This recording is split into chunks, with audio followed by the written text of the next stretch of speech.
Levanta tus manos, dile conmigo: Espíritu Santo, tócame. Puedes poner de pie y levantar tus manos. Espíritu Santo, tócame hoy. Renueva mis fuerzas con tu presencia, sana mi ser. Mi alma lo anhela. Levanta tu voz. Espíritu Santo, tócame hoy. Renueva mis fuerzas. Renueva mis fuerzas. Con tu presencia. Con tu presencia, sana mi ser. Mi alma lo anhela. Mi consolador, mi fuerza y amor, ven, sana mi alma, satúrame, derrama unción, lo anhela mi alma. Dile: Espíritu Santo, Espíritu Santo, tócame hoy. Dile: renueva mis fuerzas. Renueva mis fuerzas.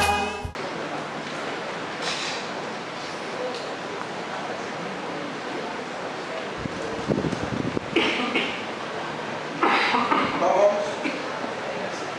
É o carisma de Deus, né? Nossa, bom dia para todos. O carisma de Deus na carta de Paulo aos Romanos e aos Coríntios tem duas ênfases diferentes.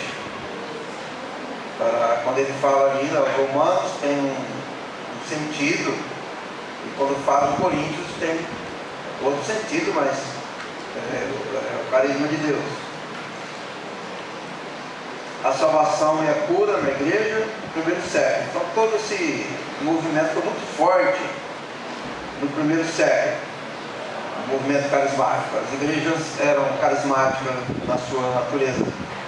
Em Coríntio, então, nós temos o texto que fala da cura. Mas o carisma, para outros, o carisma de cura, Yamaton, é curas, né? Então, curas no plural porque são várias doenças, né? Isso vem do verbo yam, que é curar, depois aqui é curas, são plural, e é tudo por meio de um espírito, que ali fala bem assim, então M. Pneumatis, a Sociedade Bíblica Brasileira, a versão, que fala que é um só espírito. Então Paulo trabalhou com essa ideia muito bem trabalhado. E esse fenômeno, esse acontecimento chamado Pentecostes, que na época era uma festa judaica, ele é retratado posteriormente, mostrando o acontecimento, a língua de fogo caindo sobre as pessoas que estavam no cenáculo. Aí dá o sentido da renovação num vaso, uma planta num vaso, né? Ela vai se ficando verde, né? Saúde, verdejante. Aí o local do Pentecostes, muita gente que foi em Israel teve aí. Os locais sagrados, eles receberam muitas construções, na época de Constantino, então eles construíram igrejas em cima aqui nasceu Jesus, fazer uma igreja. Tira um pouco a presença assim, antiga, né? O aspecto mais antigo se perde e se cria uma estrutura diferente, um prédio em cima, mas supostamente é o lugar. Com certeza esse lugar pode ser o lugar certo. Aqui já é uma representação dos judeus recebendo o Espírito Santo. Ali no cenáculo, os judeus, os discípulos se tornaram apóstolos e mais outras pessoas, tinha mais gente lá. Aqui uma distinção com esses três, como aconteceu. Aí a parte de fora do cenáculo. Aí o batismo de Paulo, onde ele vai com Ananias. Quando Ananias ora, ele fica cheio do Espírito Santo, então Paulo tem uma experiência carismática ali. Quer dizer, ele nasce todo dentro de um contexto carismático, não é? O batismo, o chamado, ele só tinha que ser o que foi mesmo, né? Aqui mais outra representação. Aqui o símbolo do Espírito Santo. Às vezes a pessoa pensa, o símbolo é um símbolo. Não quer dizer que é uma árvore, mas é um símbolo. E também a pomba ela é bem calma, você é sensível, né? Se assusta à toa. Aí a pessoa voa e vai embora. É muito sensível. O Espírito Santo é uma pessoa sensível. Por isso que precisa o tratamento ter uma certa responsabilidade. A pessoa não pode contar piada, roubar e ficar como incrédulo. E tem gente, né? Tem até cristãos tradicionais que blasfemam, xingam os outros, né? Agora, pronto, esse último foi até bonito, o último, né? E vamos ler então em Romanos, como foi lido já os 5, vou ler os 6.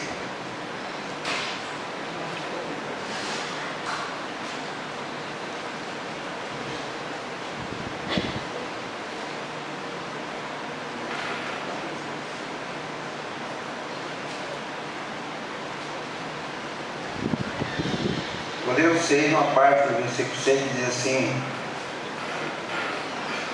porque a consequência do pecado é a morte, mas o carisma de Deus, vida eterna, é através de Cristo Jesus nosso Senhor. Romanos 6:23. Amém? Então nós temos em dois momentos diferentes quando Paulo fala do carisma. Quando Paulo fala do carisma de Deus para o mundo, ele está falando do evangelismo, da salvação. Ele está dizendo que o mundo, reconhecendo que o mundo tem um problema muito grave e que precisa ser resolvido, e Deus resolve através do carisma dele. Então, o carisma de Deus. Jesus seria o carisma de Deus para o mundo, no primeiro momento. E no Novo Testamento é o carisma toteo, o carisma de Deus. É o genitivo, que é o carisma que é de Deus para o mundo. Então o carisma de Deus é aquilo que cura o mundo, que salva o mundo. Depois Paulo apresenta o carisma para a igreja em Coríntio, o carisma de cura, o carisma Yamatópolis, o carisma de curas, que é um dom de Deus para a igreja. Então nós temos o dom, que é o presente de Deus para o mundo, é o carisma, que é Jesus.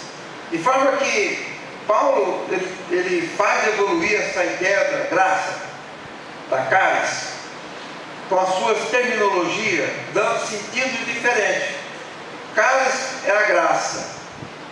Mas a graça, ela não pode ficar parada no espaço, no tempo, como alguma coisa, uma ideia que não se realiza. Então, quando ela se realiza, se torna concreta, ela passa a se chamar de carisma, porque ela tem um sentido objetivo, mais claro. Está ali, está aqui. Jesus está ali, ele é o carisma de Deus. E depois Paulo mostra que há uma operação do carisma de Deus para o mundo. Ele convence o mundo do pecado, do juízo, da justiça, e para a igreja ele consola depois de ter mostrado a situação do cidadão que estava necessitado da graça. Então, primeiramente, o carisma de Deus recupera o homem de si mesmo, ele resgata o homem. Depois o carisma de cura, ele cura o homem dentro da igreja. Claro que pode ser na rua. Então, mas Santo Agostinho dizia, né? Fora da igreja não há salvação. Ele me disse, mas outro disse, mas ele assumiu o que o outro disse. Então passa a ser mais esse do que o outro. Porque a cura se dá muito mais dentro da igreja. Mesmo que seja numa campanha fora da igreja, é dentro da igreja. Porque a campanha é uma extensão da igreja. Vem aquela tese, não tiver 2 ou 3. Então tem o carisma que vem para o mundo, que é Cristo. E quando Paulo fala aos romanos, ele dá a entender que Jesus está numa cruz, mostrando as consequências do carisma de Deus, que salva muitos. E o pecado também fez morrer muitos. Ele usa a palavra Paulo, que é muito, né? Paulo em grego é muito. Mas é difícil Paulo dizer quantos. Como ele não tem essa conta ele não tem quantos morreram. Seriam todos. E quantos que são beneficiados também é Paulo, são muitos. Então o carisma de Deus não determina uma quantidade numérica que será salva, nem uma quantidade numérica quantitativa que seria perdida. Ele fala muitos. Muitos depois de começam muitos. É infinito. Ninguém sabe. Ninguém sabe o que significa exatamente muitos. Não são poucos, mas são muitos. Então o carisma de Deus, ele recupera muitos, salva muitos do pecado. E também o dom, o carisma de curas, também cura muitas doenças. Então Deus trabalha com quantidade sempre imensa. Por isso que no texto de Romanos, ele usa a palavra perissou, mas ele usa perisseteron, perissoteron. Tudo que tem teron no fim é porque é muito mais. É o superlativo das palavras gregas, termina assim. Então, superabundância, que ele quer dizer. Então, o muito que Deus atua através do carisma. Deus quer produzir muitos. O carisma de Deus não vem para fazer uma miudeza, mas para fazer uma quantidade praticamente incontável. Porque muitos, você não conta muito, você só diz que quer muito, ou que são muitos, ou que é muito. Então você não diz números exatos. Então Paulo, ele tem na mente essa palavra caris, e elas desenvolvem caris, carisma, carismático, carismata, carismáticos. Carismáticos são aqueles que pertencem ao carisma, ou que o carisma tem domínio sobre ele. Os crentes seriam todos carismáticos, porque são crentes por causa do carisma de Deus. Então todos seriam carismáticos, que é uma palavra que ela é esquecida na igreja um longo tempo e praticamente restaurada no nosso século, que nasce dos movimentos tanto protestantes como católicos, que vem designar os carismáticos que temos na igreja católica, e às vezes nas igrejas tradicionais também tem movimento carismático, na medida em que ela resiste ao Espírito Santo. É mais ou menos uma coisa subversiva dentro da igreja, tradicionais. Na nossa não é. Quem quiser ser, seja. Quem quiser ser mais, seja. Quem quiser ser menos, seja. Quem quiser, seja. É livre. A Bíblia mostra que todos podem ser, até de certa maneira que deve ser. E todos que aceitam Jesus são. Mas um treme mais, outro treme menos. Os quartos tremem mais. Os quartos que foram para os Estados Unidos, significa que eles tremem. Tá? Na nossa igreja temos quem treme mais, quem treme menos. Né? E às vezes na vigília você treme mais, e numa vigília não, você treme menos. São os quartos. Os quarks eram pentecostais em todos os aspectos, eram muito carismáticos, muito envolvidos com esse sentimento. Então conta que Voltaire foi convidado para ir numa igreja quaker, e ele foi, ele usava um chapéu. Quem já viu a veia quaker? Já viram? Aquele produto são os quarks protestantes americanos. Por isso que é um bom produto, porque é quaker, porque os protestantes, igual os produtos adventistas, são muito bons. Eu, para escolher produto, eu sou adventista, porque são os melhores que tem os produtos. Uva, farinha, leite, são coisas boas, eles produzem várias coisas, né? Então o Voltaire entra na igreja, com aquele silêncio, ele passa por meio dos homens com seus chapéus grandes, roupa, aquela gola bem sanfonada, bonita, né? E no silêncio, as mulheres de um lado com véu, os homens do outro, e quando ele entra, aquele silêncio é quebrado porque um quark se levanta com a voz nasalada e fala umas coisas para ele que não sabe, ele deve ter falado em língua estranha. E que depois Voltaire pergunta para o dirigente, pastor, como é que você tolera isso? Porque nem ele sabe o que falou, nem eu e nem você que é pastor. Fala, a gente tolera porque a gente não sabe o que é. Então é o que se faz até hoje. Quando alguém fala em língua estranha, você não diz nada, você espera, não é? A menos um caso que eu tive uma ocasião em que a pessoa cantou Ave Maria em língua estranha. Eu orei por ela, porque não entendia. Falei, não é inimigo nada, mas é que não fica bem, não é que é um inimigo, é um espírito mau. Não, isso é uma tradição. Isso vem de muito tempo. Já os pais apostólicos tinham qualquer coisa de veneração, não é uma invenção nova da Igreja Católica. Os crentes tinham um certo respeito com Maria. Depois desenvolve uma adoração.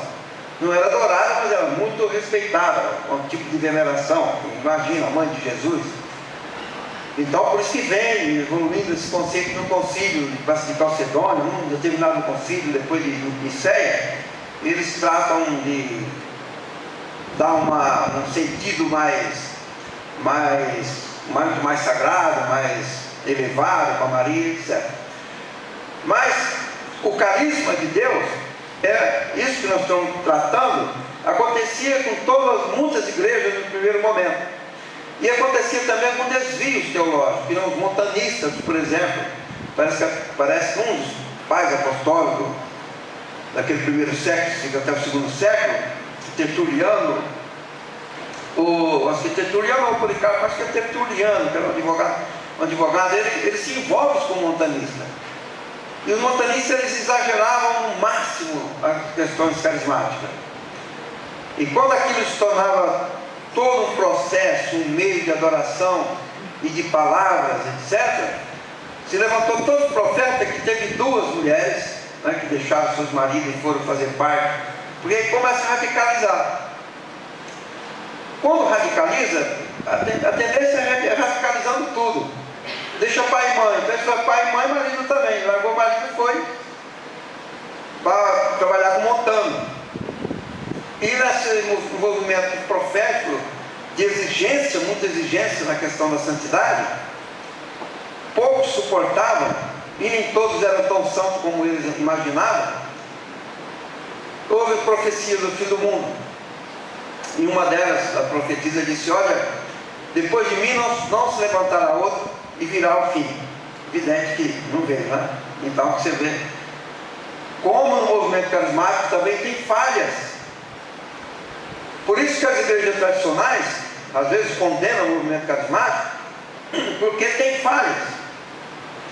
Mas eu disse para um pastor no meu tempo da igreja metodista tradicional, que eles diziam que os carismáticos fazem muita loucura, rolam a montanha abaixo, rolam na vigília, né? E tal. Eu falei, mas vocês também têm exagero no tradicionalismo. A questão é que existe exagero no movimento carismático, que vamos dizer, que é muito quente, esquenta demais, existe exagero na igreja tradicional que esfria demais. Uns ficam tão quirky e outros ficam até maçônicos, ficam tão religiosos, parece uma reunião de maçonaria. Então aquelas coisas rígidas, aquele culto parado. E outro muito exagerado. Então, o que se deve procurar? Olha, eu conversava com o pessoal da Igreja Metodista do Brasil. Evidentemente que hoje eles estão mudados, né? Eles agora tem igreja lá no Paraná, do tempo do bispo Richard Santos Canfield, que é igualzinho à nossa igreja. É carismática também. Na verdade, as igrejas metodistas praticamente se abriram ao movimento carismático por necessidade e por fé. Mas a pessoa adota o movimento carismático por necessidade para que a igreja cresça, que é uma atitude não é tão uma grande virtude, né? E também outros adotam porque creem no Espírito Santo, e ela também cresce. A nossa igreja nasce dentro dessa inspiração carismática. Nossa igreja nasce de um movimento carismático, com católicos e com metodistas. Então Paulo, quando trabalhava com essa ideia, ele desenvolveu isso, e por onde ele passava, as igrejas eram evidentemente igrejas carismáticas. E não tinha como preparar um missionário, um seminarista que estudasse 2 anos, 3 anos, 4 anos para ir para o campo. Ele chegava na Tessalônica, reunia as pessoas, começava a orar, e começava a aparecer as pessoas que iriam dirigir as igrejas. Nós também fazemos muito isso. Acontece muito na nossa igreja assim. Pessoas que surgem assim. Depois se recomenda que façam um estudo teológico. Paulo fez um estudo teológico, não é? 3 anos. Ele era autodidata, já tinha aprendido com outros, talvez com algum sábio judeu, não sei se Gamaliel. Ele foi instruído. Mas como todo judeu era, depois ele foi estudar as escrituras, que ele fez um curso. É o que se faz hoje. Mas não é uma questão sine qua non. A pessoa pode ir para o campo realmente, se ele for bem carismático, ele termina conseguindo. Porque o Espírito Santo vai dando condições autodidáticas para a pessoa aprender. Mas a pessoa tem que procurar estudar. Senão ele fica mais ou menos limitado a uma pregação limitada da salvação, da cura, e ele não vai muito adiante. Mas geralmente, se ele é dirigido pelo Espírito Santo, a mente dele se abre e ele vai ler, como Paulo lia, até outros livros, inclusive. Então essa ideia, a ideia básica de Paulo era o entendimento sobre os carismas. E o carisma de cura, ele operava através daquilo que se conhece como a energia do Espírito Santo, que está em Efésios. É um poder extraordinário que tem uma existência real, concreta, que a pessoa pode sentir, inclusive, o desenvolvimento de uma cura.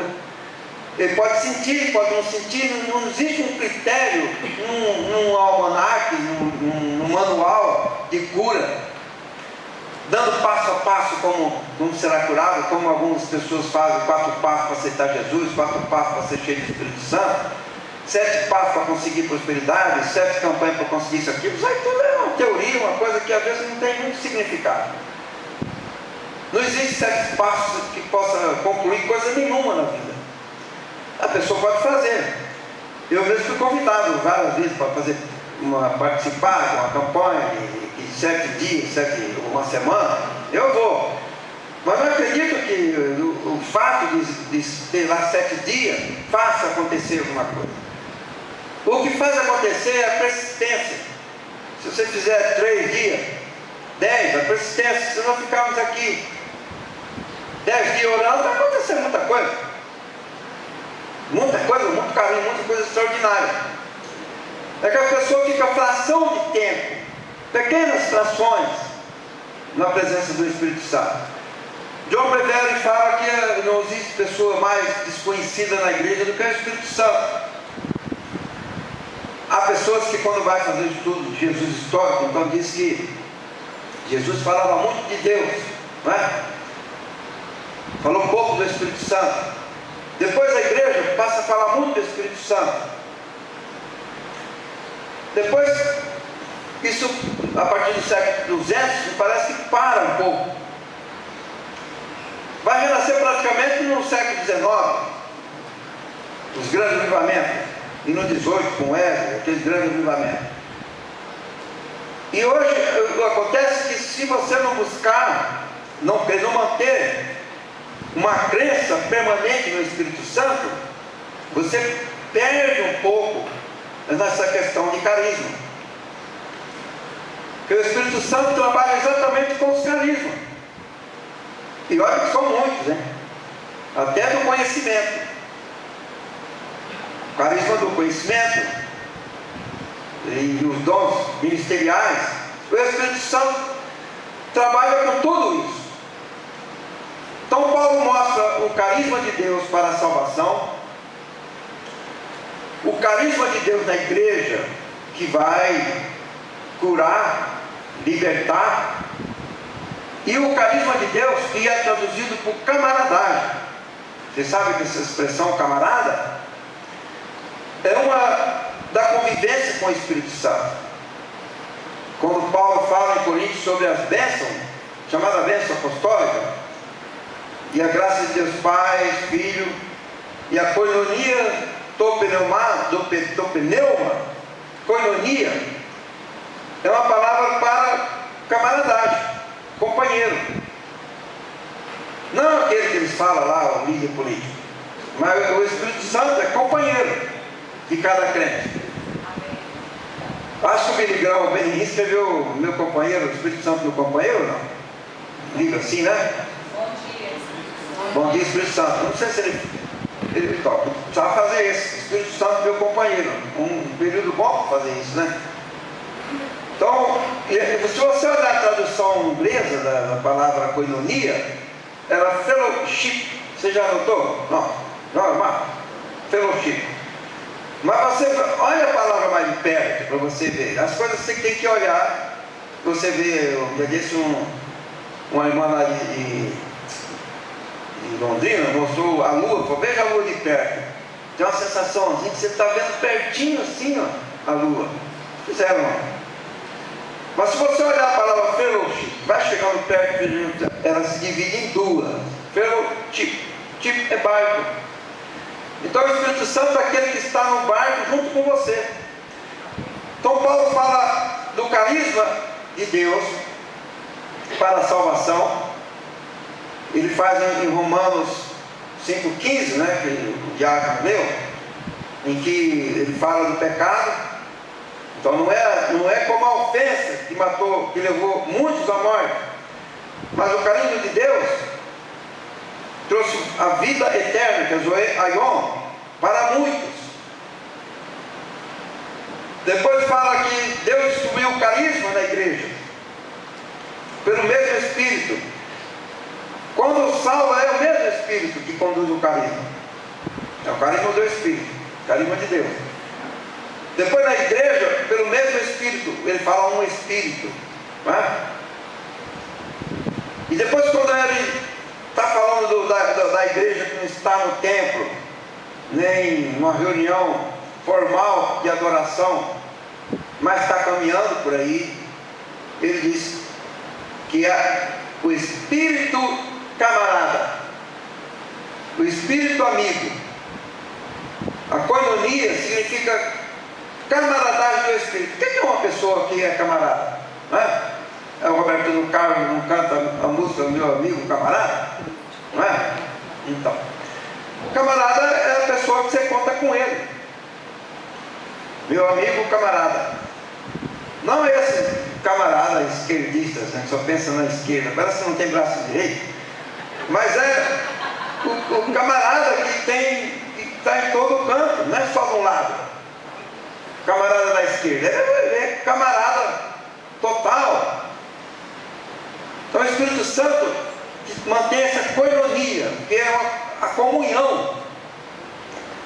E a comunhão íntima é a camarada. É o camarada. Meu irmão, meu amigo, camarada.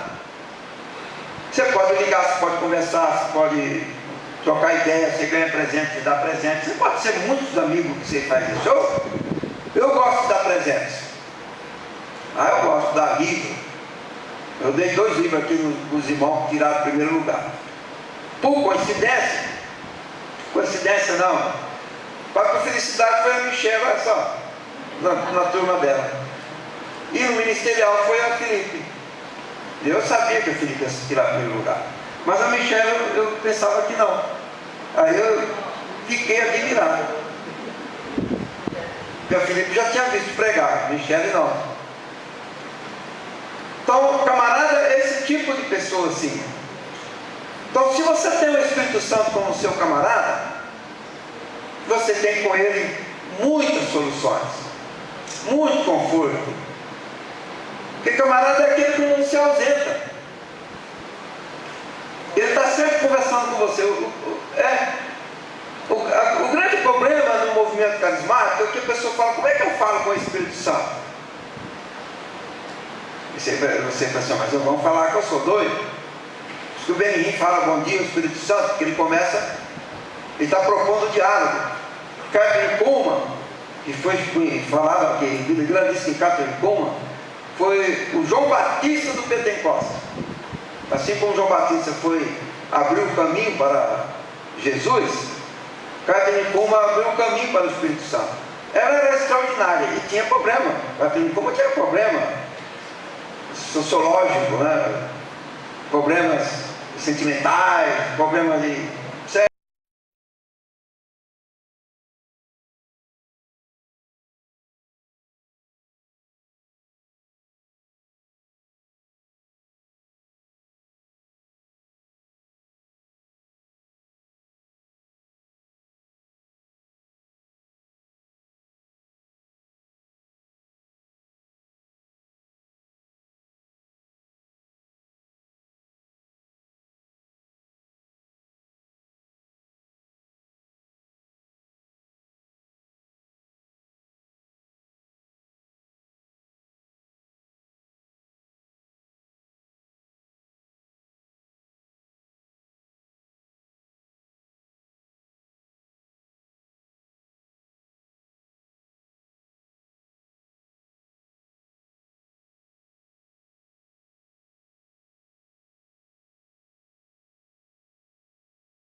e depois superou também os problemas, né?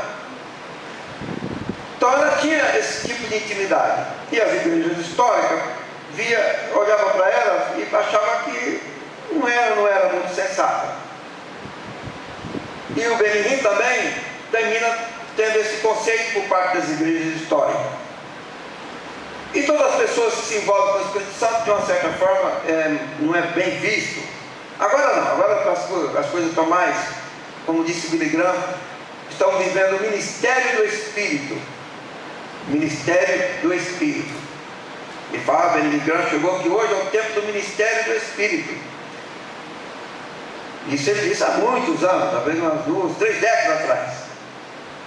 Agora, quando a pessoa se envolve então com o Espírito Santo, é lógico que ele desenvolve uma maneira de conversar, não é? Você tem meu amigo, camarada, você não conversa com o seu amigo? Às vezes a pessoa hoje não tem um amigo camarada, ele tem um celular o tempo todo. O tempo todo eles conversam com o celular, não é? Você vê que está sempre assim, está almoçando, está jantando, está estudando, está na escola, está sempre apertando um botão, não sei, uma telinha, né? Vai comunicar com alguém. Então, com o Espírito Santo, você não tem esse mecanismo, essa tecnologia. É uma tecnologia de Deus, é uma ciência de Deus. Você sabe quando é o Espírito Santo, também você sabe quando é a sua própria mente. Você percebe, dá para você perceber. Você fala muito mais tempo consigo mesmo do que com o Espírito Santo, até porque você não desenvolveu essa camaradagem, essa amizade, essa coinonia. Quando você desenvolve isso, você acha uma maneira de falar. Não significa, o Espírito Santo não vai mandar você fazer maluquice que as pessoas pensam, né? Então, vem um pensamento, eu odeio aquele lá. E já falou, o Espírito Santo falou. Então, vai ali e entrega isso aqui, entrega o teu carro para o bispo. Às vezes você não teve essa ideia, de repente, epa, isso não deve estar certo. Então vai lá e pede para o bispo para você ter um alto salário. Isso é bom, né? E deve pedir mesmo, né? Então você tem que ir criando desenvolvendo uma percepção de intimidade. Por exemplo, a pessoa que você conversa há muito tempo, você percebe como é que ela é. Se você desenvolve uma camaradagem com o Espírito Santo, você termina desenvolvendo um conhecimento de como ele é. E você termina mantendo um certo diálogo.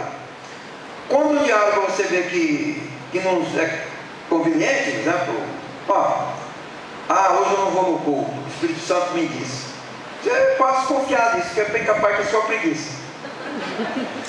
O João Wesley, quando estava indo numa reunião, ele olhou e queria ir. Depois ele, eu não tenho vontade. Depois ele abre a Bíblia e é um texto de movimento que parece indicar vai em algum lugar. O Paulo ia caminhando, um texto assim. Esse texto é para eu ir. Eu fui, ele foi. E ao chegar lá, ele é então, de uma certa forma, batizado com o Espírito Santo. Batizado entre aspas, porque ele simplesmente tem uma experiência carismática diferente. Depois ele participa de experiências carismáticas mais aberta, mais profunda, mais forte, mais de sentir com muitos irmãos. Inclusive numa vigília na margem do lago Fetterland, na Inglaterra, o poder de Deus cai sobre eles, cai sobre o chão e glorifica a Deus. Ele não consegue ficar de pé. Então, esses fenômenos que vem da experiência com o Espírito Santo, porque é uma pessoa, e é uma pessoa gloriosa. Então não é uma pessoa comum, não é um amigo comum, mas é um amigo extraordinário, que ele pode fazer segmentos extraordinários. Por exemplo, quando o amor de Deus é derramado nos corações, é uma experiência extraordinária. Ninguém vê, mas a pessoa sente. Quando o Espírito Santo, às vezes, esclarece um texto, também é uma experiência extraordinária. Mas é o ministério dele. Então, quando você estuda, por exemplo, nós estudamos aqui ontem, né? Ontem, sobre o Jesus histórico, 2 dias. Você estuda muito pela lógica. Mas uma coisa que Jesus disse é que o Espírito Santo haveria de ensinar todas as coisas. Quem, afinal de contas, garante a história e o ministério de Jesus não são os discípulos, é o Espírito Santo e o próprio Cristo. Jesus não dependia dos 12 discípulos para ficar conhecido na história. Tanto é que eles ficaram um tempão ali sem fazer nada. Paulo que começa primeiro, e o Espírito Santo já tinha começado fazia tempo. Então Jesus mostrou que o Espírito Santo seria o grande apóstolo do seu ministério. O Espírito Santo vos revelará, vos ensinará, vos guiará, vos consolará, convencerá. Então o ministério seria do Espírito Santo, o representante de Jesus. Aí Paulo, é claro, que sabe que o Espírito Santo não ia atuar no ar, uma voz solta no ar falando, e as pessoas ouvindo uma voz vindo do espaço, mas atuaria nos seres humanos. Assim como o Verbo se fez carne, o Espírito Santo ia usar o corpo humano, mas um corpo humano, de preferência, que crê em Jesus. Mas eventualmente o Espírito Santo convenceu pessoas que nem tinham aceito Jesus ainda, porque o ministério do Espírito Santo é mais amplo, mais profundo, mais extenso do que o nosso. Ele vai onde nós não podemos ir, e ele penetra no interior, os interiores das pessoas, o íntimo da pessoa, o que nós também não podemos fazer. A pessoa que for estudar psicologia, psiquiatria, fica 4 anos estudando como falar, tocar na alma do ser humano. O Espírito Santo simplesmente ele faz. Então você tem que primeiro aprender o significado do que diz o texto. O texto sobre carisma, especialmente sobre carisma yamaton, carisma de cura. E você percebe que não é todo mundo que tem. Às vezes você pode descobrir um dom, pode ser esse. Eventualmente você pode orar e curar alguém. Mas tem pessoas que têm um dom mais em destaque, em cura, né? Eu conheci um grande pregador de Giada, que ele tinha esse dom de cura de uma forma extraordinária. Eu estou morto, vi pessoas sendo curadas, de toda sorte de doença. Ele era muito carismático, ele é de Costa Rica. Tem pessoas que têm um dom de evangelismo, que nem Billy Graham. Ninguém teve nesse século XX, 19, século XX, né? E século XXI, que tenha tido um dom de evangelizar, o dom da evangelização, o ministério de evangelismo, como Billy Graham. Ninguém teve. E até agora não surgiu ninguém com um dom igual a ele. Ainda porque o mundo teve muita mudança. Não é um campo apropriado para o tipo de evangelismo que veio com Billy Graham. Quando Billy Graham vem, o Espírito Santo age nele dando a ele o dom de evangelização, o carisma de Deus para levar a pessoa à vida eterna. Era um tempo do rádio, começo da televisão e jornal. E o mundo estava em evolução. Parece um campo preparado para isso. Pregou na Rússia, na Polônia, em todo o campo, na China. Milhares, milhões de pessoas se entregaram a Cristo. Hoje você não vê um movimento desse. Está mais na mão da igreja, dos membros da igreja, que teriam que apresentar o carisma de Deus para as pessoas. Mostrar que o carisma de Deus é a vida eterna. Então Paulo mostra que o principal carisma de Deus é a vida eterna, que é dado através de Jesus como sacrifício na cruz. Jesus morre na cruz e Paulo cria essa teologia. É o momento da criação da teologia para por que Jesus morreu? Nem poderia, mas ele morre. Então Paulo, qual é o significado disso? É que Jesus foi dado por nós.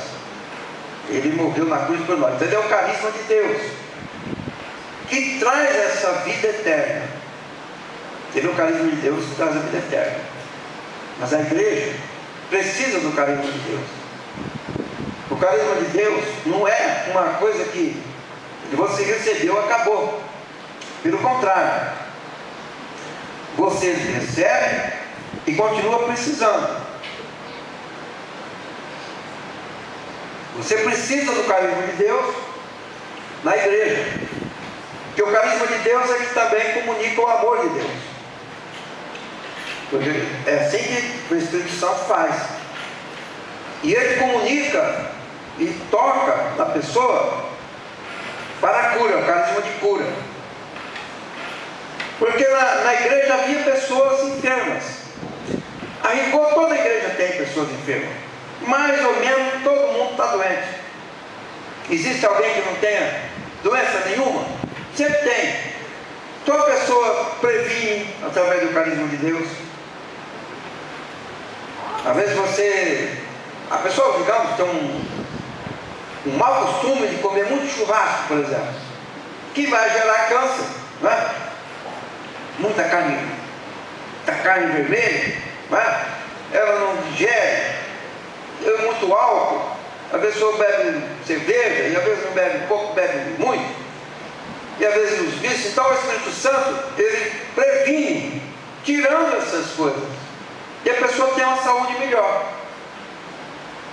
É cura também. Porque no hebraico a cura, garram, é com gama e dois dentes, né?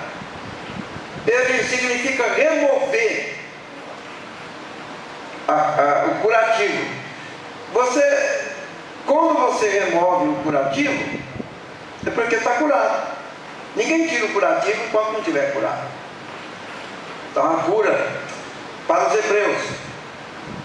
E ele estava falando lá, esse texto que tem esse vocábulo de cura hebraico no Antigo Testamento, evidentemente.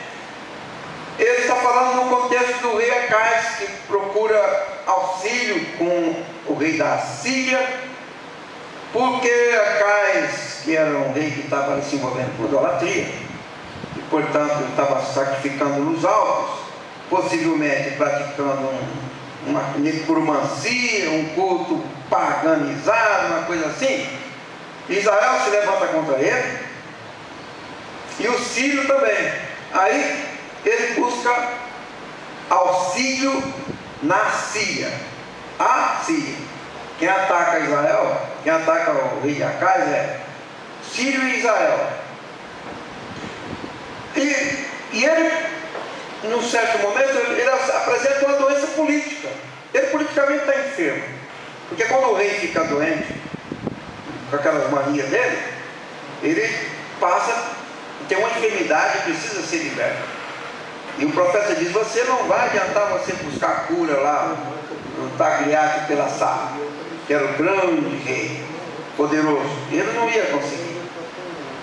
E qual era a enfermidade de Acais? Acais estava enfermo por causa da depressão. Ele ficou deprimido.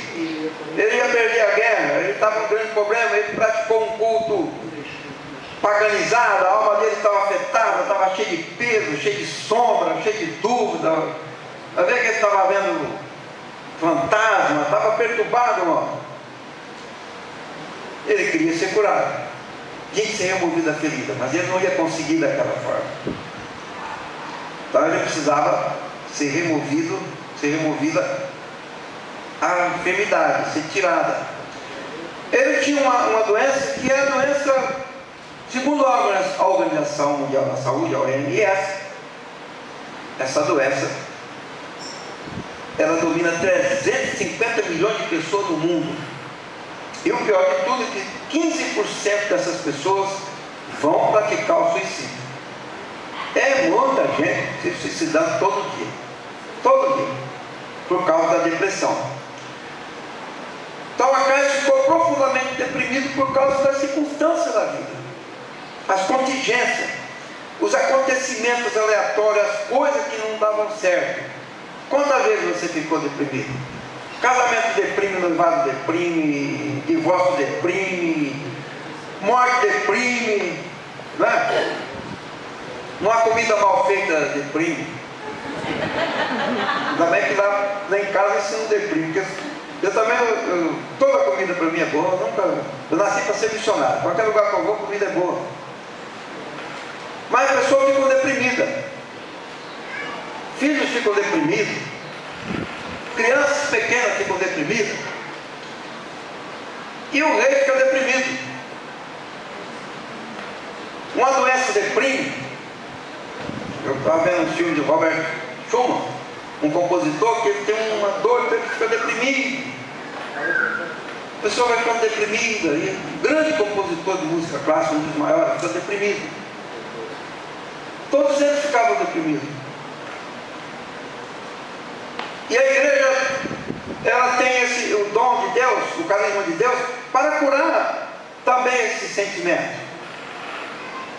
A pessoa fica deprimida às vezes com sucesso, e depois fica deprimida com fracasso. Então tem que saber trabalhar até com o sucesso. Você percebeu, por exemplo, o Robbie Williams não era um grande artista? Ele foi a Sociedade dos Poetas Mortos. Eu assisti o filme. Achei aquilo uma coisa fantástica, né? E ele fazia todo mundo rir.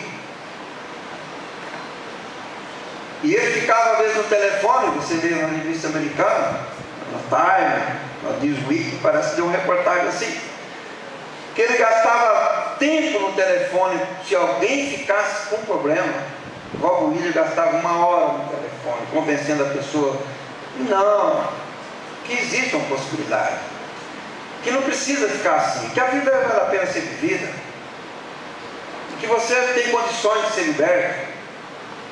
Mas quando ele ia para a solidão, ele já pensava, como é que eu vou fazer com a minha vida? Ele entrava em depressão profunda até que se matou. A depressão, ela busca uma fuga. Ele buscou até em droga, né? As pessoas ficam deprimidas e às vezes vai na droga, às vezes vai na bebida, vai na cerveja, bebe 10 copos, bebe whisky para poder escapar. Outros vão em droga, né? E às vezes a coisa é tão forte que a pessoa se mata. E se mata buscando a felicidade. Todo mundo buscando a felicidade. A pessoa se mata porque quer ser feliz. Não aguenta mais, então pronto, aí para a dor e sempre fica feliz, pensa, né? Então você percebe como a depressão, ela alcança milhões de pessoas, é muita gente, é uma proporção muito grande, e a igreja tem que trabalhar com isso, porque talvez seja a doença do século XXI, é a depressão. Pessoas que ficam, às vezes, uma enfermidade, no hospital, às vezes sem motivo nenhum, a pessoa fica deprimida e não sabe de onde veio. A depressão é uma doença que ninguém sabe de onde vem.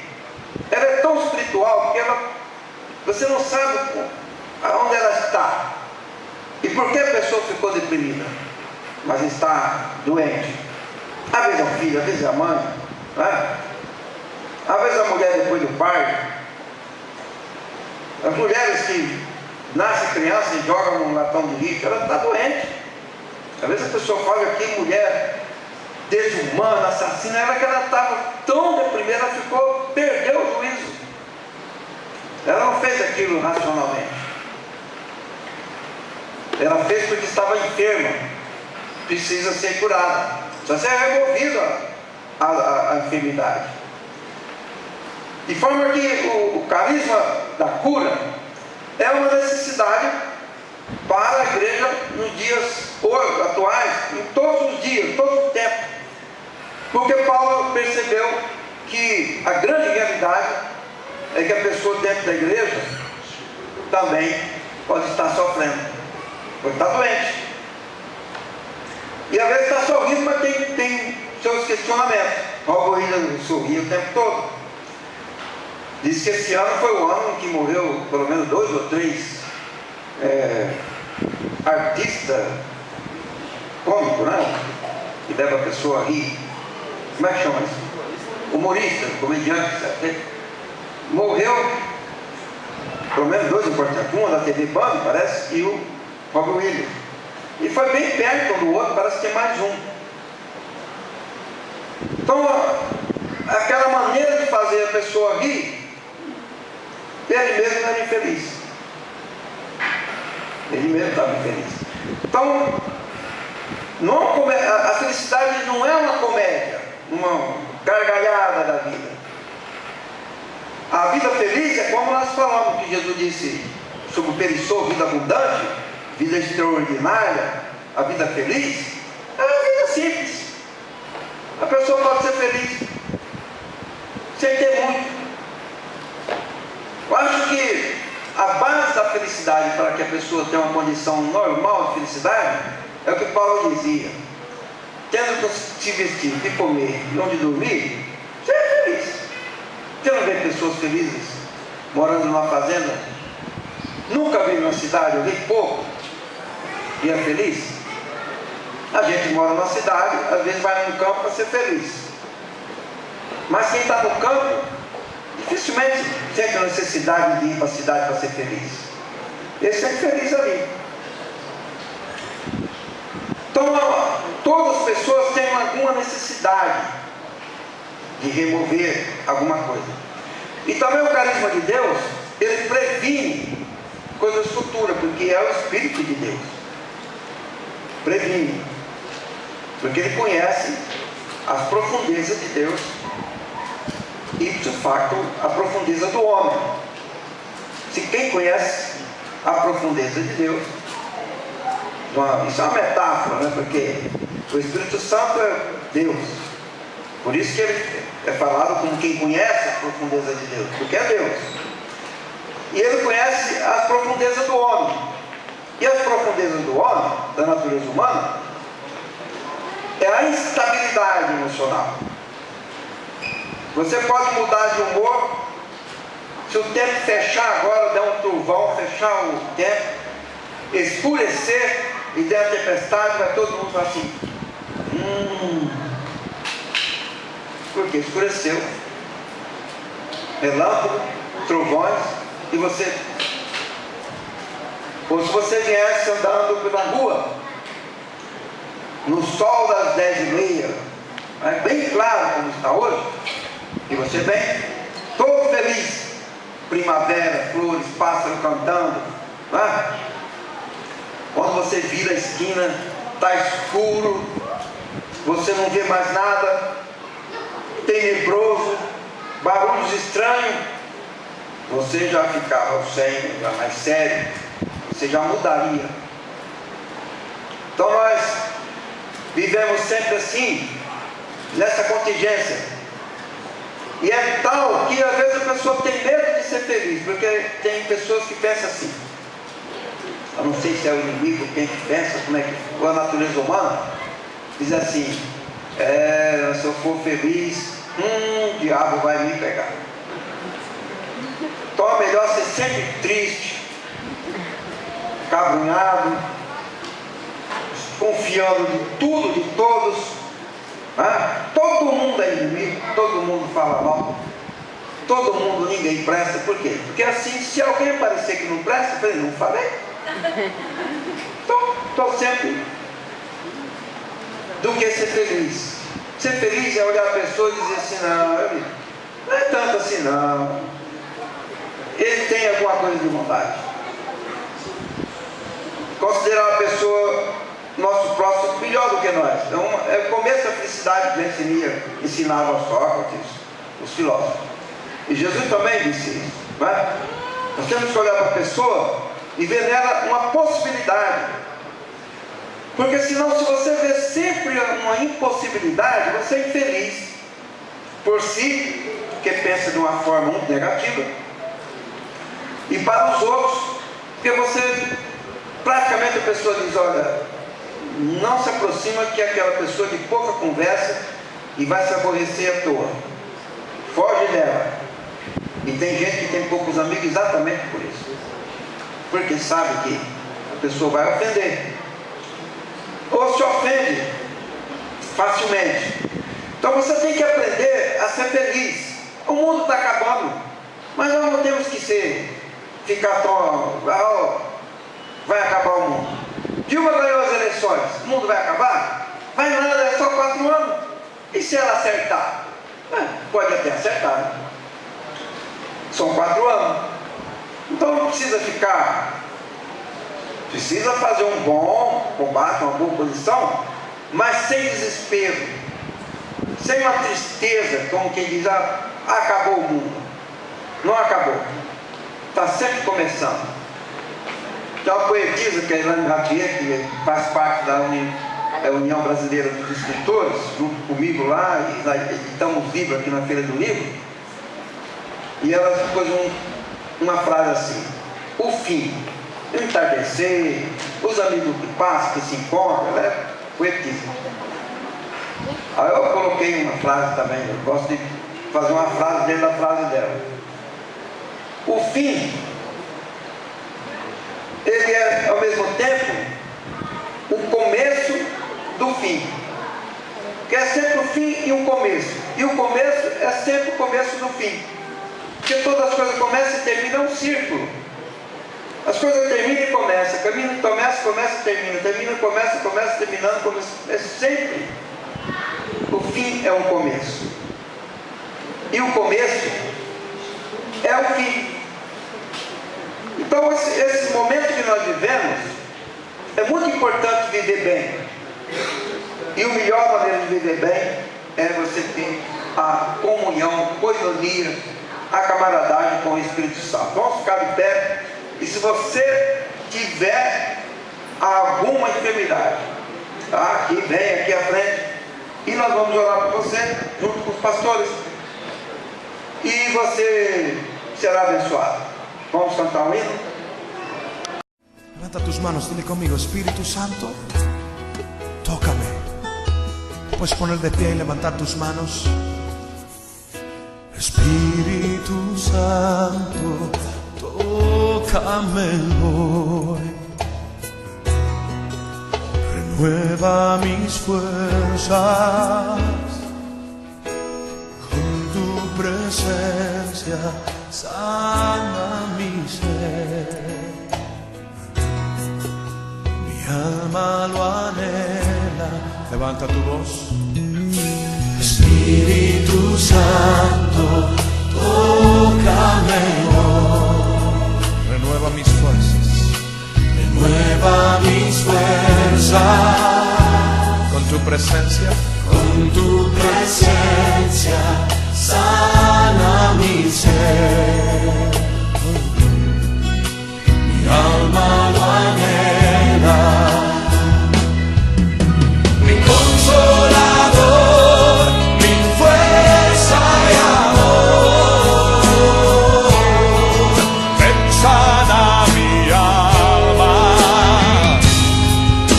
satúrame, derrama unción, lo anhela mi alma. Dile: Espíritu Santo, tócame hoy. Dile: renueva mis fuerzas, renueva mis fuerzas, con tu presencia sana mi ser. Es que mi alma lo anhela, mi alma lo anhela.